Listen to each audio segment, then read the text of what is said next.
ಮಂಗಳೂರು ಮಹಾನಗರ ಪಾಲಿಕಾ ವತಿಯಿಂದ ಕಳೆದ ಸೋಮವಾರದಿಂದ ನಾವು ಮಂಗಳೂರು ನಗರ ವ್ಯಾಪ್ತಿಯಲ್ಲಿ ಯಾರೆಲ್ಲ ಅನಧಿಕೃತವಾಗಿ ಪರ್ಮನೆಂಟು ಸ್ಟ್ರಕ್ಚರ್ ಮಾಡಿಕೊಂಡು ವ್ಯಾಪಾರ ಮಾಡ್ತಾ ಇದ್ದಾರೆ ಅವರ ಎಲ್ಲ ಸ್ಟ್ರಕ್ಚರನ್ನು ಕೂಡ ನಾವು ತೆಗೆಯುತ್ತಾ ಇದ್ದೇವೆ. ಬೀದಿ ಬದಿ ವ್ಯಾಪಾರಸ್ಥರು ಅಂದರೆ ಯಾರು ತಲೆಯಲ್ಲಿ ಹೊತ್ತುಕೊಂಡು ಅಥವಾ ತಳ್ಳುಗಾಡಿಯಲ್ಲಿ ದೂಡಿಕೊಂಡು ವ್ಯಾಪಾರ ಮಾಡ್ತಾ ಇದ್ದಾರೆ ಅವರಿಗೆ ಯಾವುದೇ ರೀತಿಯ ತೊಂದರೆ ಮಾಡಲಿಲ್ಲ. ನಾವು ಈ ತೆರವು ಕಾರ್ಯಾಚರಣೆ ಉದ್ದೇಶ ಏನಂದರೆ ಸಿಟಿಯನ್ನು ನಾವು ಪರಿಶೀಲನೆ ಮಾಡಿದಂತೆ ವ್ಯಾಪಾರ ಮಾಡುವ ಸ್ಥಳದಲ್ಲಿ ಅವರು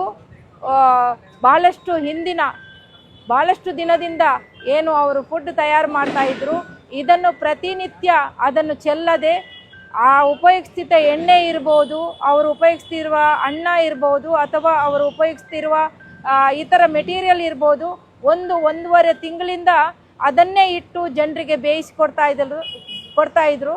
ಅದನ್ನು ನೋಡಿದಾಗ ಏನಾಗ್ತಿತ್ತು ಅಂದರೆ ಅದರ ಪರಿಸರ ಪೂರ್ತಿ ಹೆಗ್ಗಣ ಮತ್ತು ಇಳಿ ಎಲ್ಲ ತುಂಬಿತ್ತು.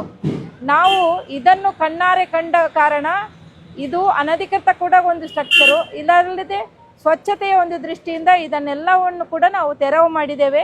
ನಾವು ನಮ್ಮ ನಗರದ ಜನರಿಗೆ ಅತ್ಯುತ್ತಮವಾದ ಒಂದು ಫುಡ್ಡನ್ನು ಕೊಡಬೇಕಾಗುತ್ತೆ.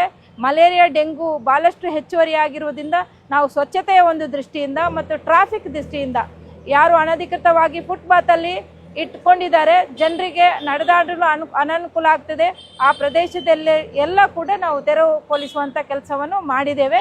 ಇದು ನಿರಂತರವಾಗಿ ನಡೆಯುತ್ತದೆ. ಯಾರೆಲ್ಲ ಇಲ್ಲೀಗಲ್ ಆಗಿ ಕನ್ಸ್ಟ್ರಕ್ಷನ್ ಪರ್ಮನೆಂಟ್ ಶೆಲ್ಟರ್ ಇಟ್ಕೊಂಡು ವ್ಯಾಪಾರ ಮಾಡ್ತಾ ಇದ್ದಾರೆ ಅದನ್ನೆಲ್ಲವನ್ನು ನಾವು ತೆಗಿತೇವೆ.